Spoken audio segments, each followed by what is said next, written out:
प्रत्येकाला आपल्या मनासारखं जगण्याचा पूर्ण हक्क आहे, अधिकार आहे. नमस्कार, पुन्हा एकदा मिनी ब्लॉगमध्ये स्वागत. तर आज माझे मिस्टर त्यांच्या फ्रेंड्ससोबत निघाले होते गोव्यात ट्रिपला आणि त्यांच्यासाठी मी सकाळी नाश्त्याला बनवली होती शेंगदाण्याची चपाती.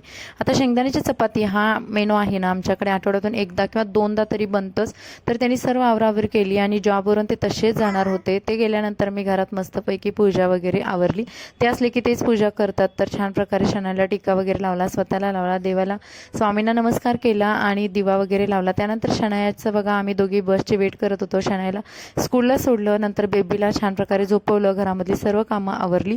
त्यानंतर बघा घरामध्ये जे गोमूत्र होतं ते जरा बादलीमध्ये टाकलं आणि त्यानंतर माझी जी घरातली सर्व फरशी आहे, लादी आहे ती पूर्ण पुसून घेतली.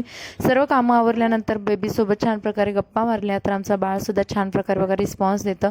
संध्याकाळी शनायाला स्कूलला येईपर्यंत मला चिवडा बनवायचा होता, म्हणजेच मुरमुराचा भडंग बनवायचा होता आणि शनाईला पापड टाकलेले खूप आवडतात. तर अशा प्रकारे मी भडंगसुद्धा बनवून ठेवला. कसा वाटला हा व्लॉग कमेंट्समध्ये नक्की सांगा. Bye bye.